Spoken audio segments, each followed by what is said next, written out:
these things do not like the light of consciousness on them. Even the pain body, your pain body, does not like to be recognized. Yes, we haven't spoken about the pain body yet. So, well, you all know what this term refers to. Accumulated emotional pain that you carry forward from your childhood, usually, perhaps also from past lifetimes. If you believe in past lifetimes, if you don't like past lifetimes, forget about it. Carried over in from childhood, and it is partly personal because it's to do with your early life experience, which for everybody is somewhat painful, and for some much more than for others. And you also absorb pain body from the collective into which you're born, which could be the country or the energy field or a particular area in your country, whatever it may be. You also absorb that. So there's a personal aspect to the emotional pain that lives in you. And there's a collective aspect. And the pain body, just a very, very brief summary, the pain body is not necessarily, in most cases, always active. It has a dormant stage and an active stage. When it's dormant, you may not even know it's there. And periodically, the tendency is for the pain body to need to feed on further experience of something emotionally painful. So, because that is what corresponds to the vibrational frequency of this energetic entity, because that's what it is. Emotion is an energy form. It's consciousness. Everything is consciousness. Consciousness had taken on a particular form. An emotion is a temporary form that consciousness is born into, assumes. And what childhood pain, emotional pain, usually leaves behind remnants of that particular emotion. It's not completely released. So by the time you are 18 or 20 years old, you carry a pain body. And for some humans, it's a very heavy thing. For others, it's not too bad. The pain body periodically needs to feed on the experience of emotional pain. In other words, it wants emotional pain, it needs emotional pain, and it creates emotional pain primarily in two ways. Either it creates drama with people close to you, so that you get negativity coming back at you, and then you can have the drama in relationships. Favorite place for pain body to renew itself is intimate relationships. That's the best. You get the best food in intimate relationships, and it will create drama and push the buttons. It has a borrowed intelligence. It has its own little intelligence, and it is cunning. It's a little like a gremlin kind of, and it knows your partner's weak points, and it'll touch upon them in order to provoke them into reacting with drama. And usually it works, because then you press the correct buttons, you awaken the other person's pain body. It goes, oh, great, I'm here too.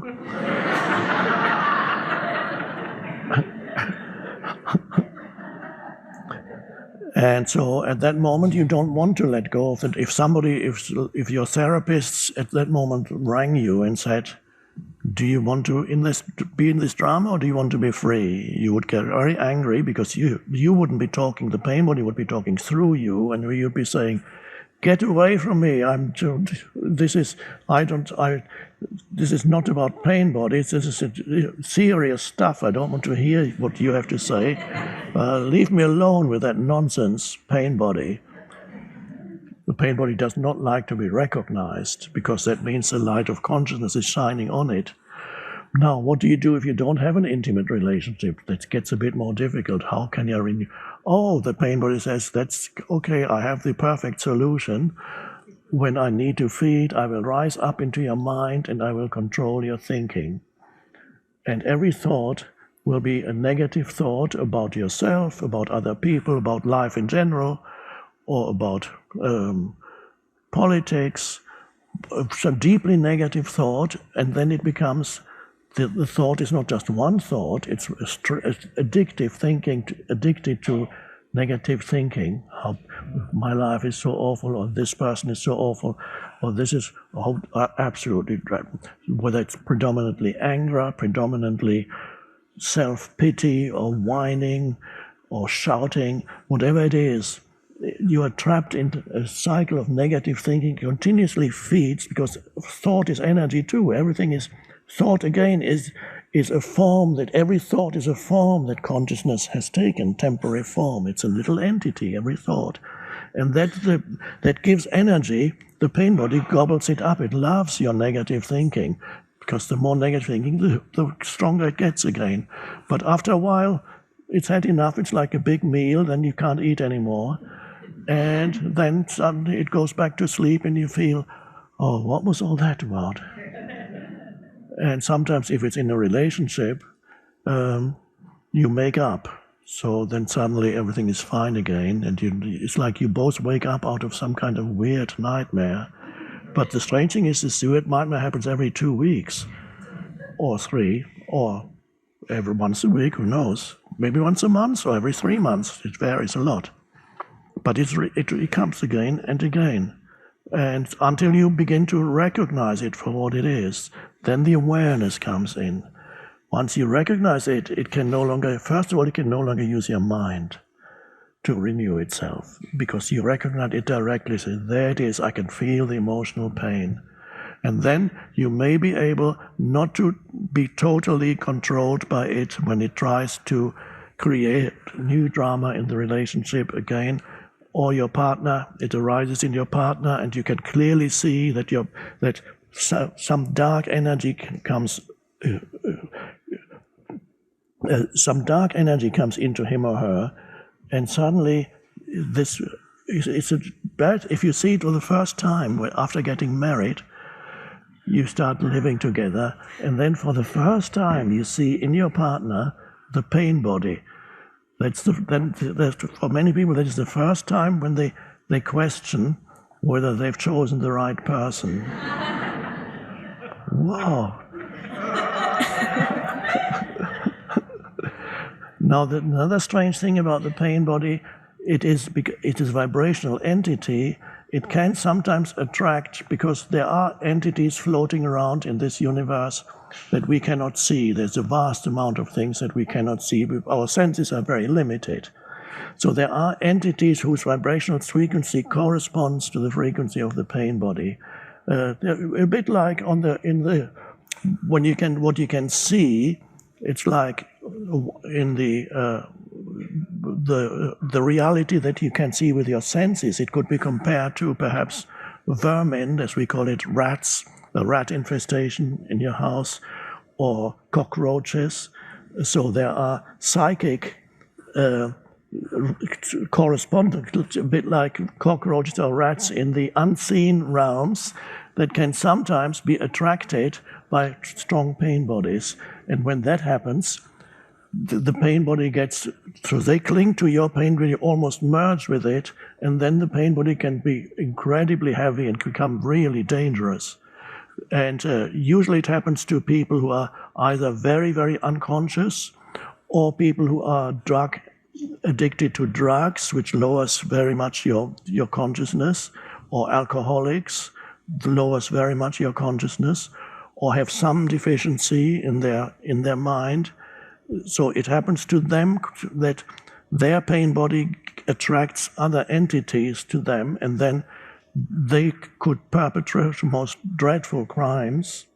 And often it's sometimes again, they're not always in the grip of it, but it's there, it's latent, it's waiting.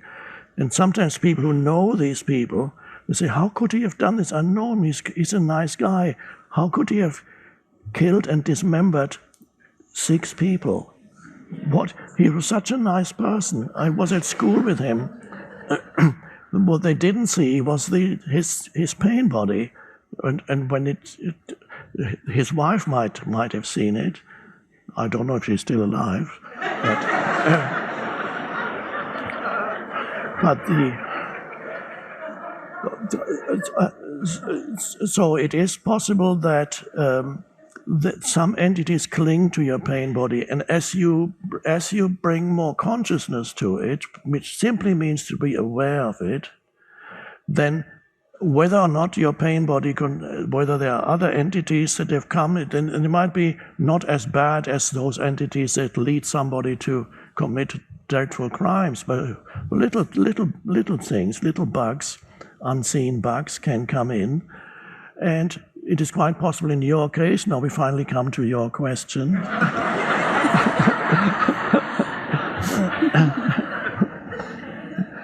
that as you become more conscious and direct consciousness, then the pain body, it would be hard for these entities to continue to cling to your pain body, especially if they're not overpowering, which in your case, this is not, I can see that's not, you're not going to kill and dismember a few people.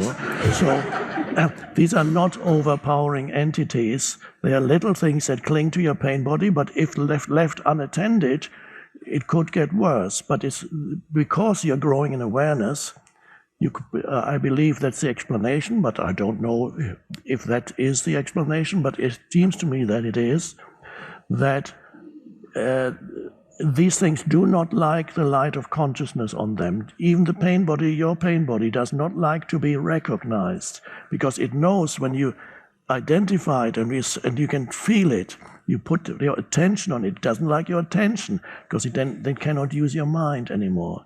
So if you put your attention on it, there may be things that suddenly leave, oh, I can't stand this anymore, this person is becoming too conscious.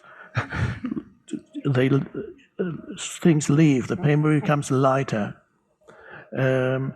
So the pain body can even, I told a story, and I believe in New Earth, when I saw somebody for counseling session, and we had a wonderful release of this person's pain body. It was like a big chunk went, and I don't know where it went, but it went up into the air.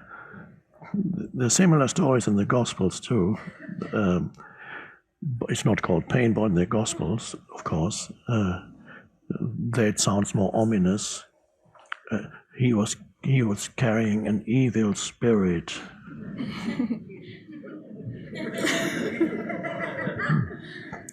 And then when Jesus came and said, "What is this?" the evil spirit fled and says, "Leave me alone, I can't stand your presence anymore." This is my paraphrase.